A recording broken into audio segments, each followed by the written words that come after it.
Imogene's Antlers from Caldecott Medal winner David Small. Imogene's Antlers. For a new generation of young readers and their parents and teachers, Antlers on You.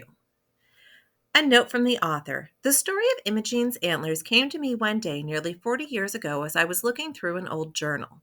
There I found a pencil sketch of a girl I had seen in the mall. At the mall, a child with a nasty look on her face sticking her tongue out at her mother. I had given her a pair of antlers thinking they suited her personality. And then it came to me, what if, I said to myself, instead of an ill-tempered child, a sweet, well-behaved little girl found herself with antlers growing out of her head?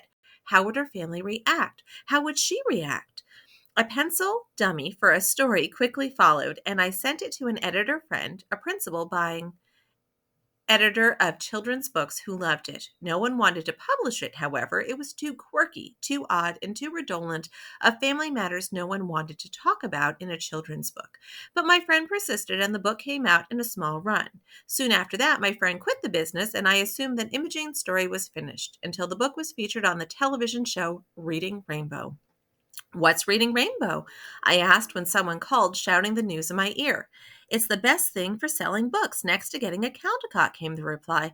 Oh, I said, what's a Caldecott? Back then, I was truly wet behind the ears.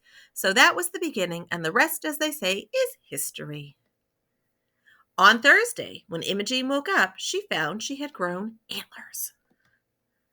Getting dressed was difficult, and going through a door now took some thinking. Imogene started down for breakfast, but got hung up. Oh, Imogene's mother fainted away. The doctor poked and prodded and scratched his chin. He could find nothing wrong.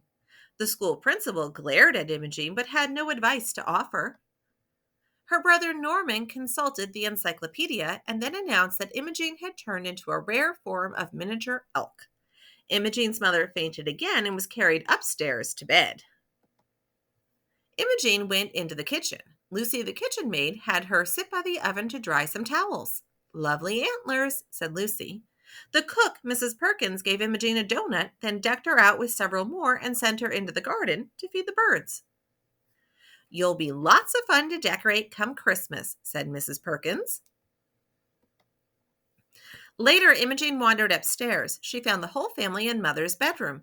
Donuts, anyone? She asked. Her mother said, Imogene, we have decided there is only one thing to do. We must hide your antlers under a hat. Norman telephoned the milliner. At 3 o'clock, the milliner arrived. Rapidly, he sketched a few designs, then set to work. Voila, said the milliner. Bravo, bravissimo, cried his assistants. Thud. Imogene's mother had to be carried away once more. After dinner, Imogene practiced her piano lesson. Then, yawning, she folded her music, kissed her family, and went to bed. Imogene sighed, remembering the long, eventful day. On Friday, when Imogene woke up, the antlers had disappeared. When she came down to breakfast, the family was overjoyed to see her back to normal. Until she came into the room. David Small was born and raised in Michigan and received his Master of Fine Arts degree at Yale. He is a Caldecott Medal winner for So You Want to Be President by Judith St. George and a two-time Caldecott Honor winner for The Gardener, written by his wife Sarah Stewart, and One Cool Friend by Tony Bazzio. He has written or illustrated over 25 books, which have garnered numerous awards and critical acclaim. David lives in Southwest Michigan with his wife, and you can see more of his works at his website.